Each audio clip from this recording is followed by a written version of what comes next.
ಬೆಂಗಳೂರಿನಲ್ಲಿ ಮೊಬೈಲ್ ಕಳ್ಳರ ಹಾವಳಿ ನಿಂತಿಲ್ಲ. ಬೆಂಗಳೂರಿನಲ್ಲಿ ನಿಲ್ಲದ ಮೊಬೈಲ್ ಕಳ್ಳರ ಹಾವಳಿ. ಲಾಂಗ್ ತೋರಿಸಿ ಮೊಬೈಲ್ ಕದ್ದೊಯ್ದ ಕಳ್ಳರು. ಬೆಂಗಳೂರಿನ HBR ಲೇಔಟ್ನಲ್ಲಿ ಆಗಿರುವಂತಹ ಘಟನೆ ಇದು. ಬೈಕ್ನಲ್ಲಿ ಬಂದಂತಹ ಖದೀಮರು ಮೊಬೈಲ್ ಅನ್ನು ಕದ್ದು ಎಸ್ಕೇಪ್ಗೆ ಯತ್ನವನ್ನ ಪಟ್ಟಿದ್ದಾರೆ. ಈ ವೇಳೆ ಮಾಜಿ ಕಾರ್ಪೊರೇಟರ್ ಒಬ್ಬರು ಕಳ್ಳರನ್ನ ಚೇಸ್ ಮಾಡಿದ್ದಾರೆ. ಮಾಜಿ ಕಾರ್ಪೊರೇಟರ್ ಗಣೇಶ್ ರೆಡ್ಡಿ ಅವರು ಈ ಖದೀಮರನ್ನ ಚೇಸ್ ಮಾಡಿದ್ದಾರೆ. ಇನ್ನು ಕಳ್ಳರನ್ನ ಚೇಸ್ ಮಾಡ್ತಾ ಇರುವ ದೃಶ್ಯ ಸಿಸಿ ಕ್ಯಾಮೆರಾದಲ್ಲಿ ಸೆರೆಯಾಗಿದೆ. ತಮ್ಮ ಸ್ಕಾರ್ಪಿಯೋ ಕಾರ್ನಲ್ಲಿ ಚೇಸ್ ಮಾಡಿ ಬೈಕ್ಗೆ ಡಿಕ್ಕಿ ಹೊಡೆದಿದ್ದಾರೆ. ಡಿಕ್ಕಿ ಹೊಡಿತಾ ಇದ್ದಂತೆ ಲಾಂಗ್ ಅನ್ನ ತೋರಿಸಿ ಎಸ್ಕೇಪ್ ಆಗಿದ್ದಾರೆ.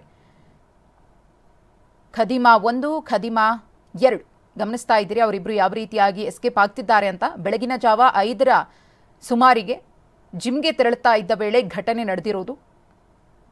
ಮೊಬೈಲ್ ಕಳೆದುಕೊಂಡವರನ್ನ ಕರೆದೊಯ್ದು ಚೇಸಿಂಗ್ ಅನ್ನ ಮಾಡಿದ್ದಾರೆ. ಮಾಜಿ ಕಾರ್ಪೊರೇಟರ್ ಗಣೇಶ್ ರೆಡ್ಡಿ ಅವರ ಫೋಟೋವನ್ನು ಕೂಡ ಒಂದು ಕಡೆ ಗಮನಿಸ್ತಾ ಇದ್ದೀರಿ.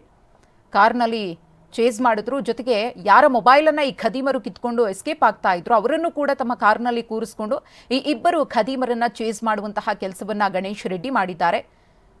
ಅವರ ಬೈಕ್ಗೆ ಡಿಕ್ಕಿ ಹೊಡೆದಿದ್ದಾರೆ. ಗಮನಿಸ್ತಾ ಇದ್ದೀರಿ ಬೈಕ್ಗೆ ಡಿಕ್ಕಿ ಹೊಡಿತಾ ಇದ್ದ ಹಾಗೆ ಹೆಲ್ಮೆಟ್ ಅನ್ನ ಧರಿಸಿದಂತಹ ಇಬ್ಬರು ಖದೀಮರು ಕೂಡ ಕೆಳಗಡೆ ಬೀಳ್ತಾರೆ. ಅಲ್ಲಿಂದ ಕಾಲ್ ಕೀಳೋದಕ್ಕೆ ಪ್ರಯತ್ನವನ್ನ ಪಡ್ತಾರೆ. ಅವರ ಬಳಿ ಲಾಂಗ್ ಕೂಡ ಇರುತ್ತೆ, ಗಮನಿಸ್ತಾ ಇರಬಹುದು ನೀವು. ಲಾಂಗ್ ಅನ್ನ ತೆಗೆದು ಅಲ್ಲಿಂದ ಓಡು ಹೋಗ್ತಾರೆ.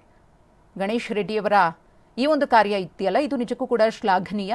ಆದರೆ ಆ ಖದೀಮರಿಬ್ಬರು ಕೂಡ ಎಸ್ಕೇಪ್ ಆಗಿದ್ದು ಈಗಾಗಲೇ ಕೇಸ್ ಕೂಡ ಆಗಿದೆ. ಅವರನ್ನ ಪೊಲೀಸರು ಹುಡುಕಾಡ್ತಿದ್ದಾರೆ.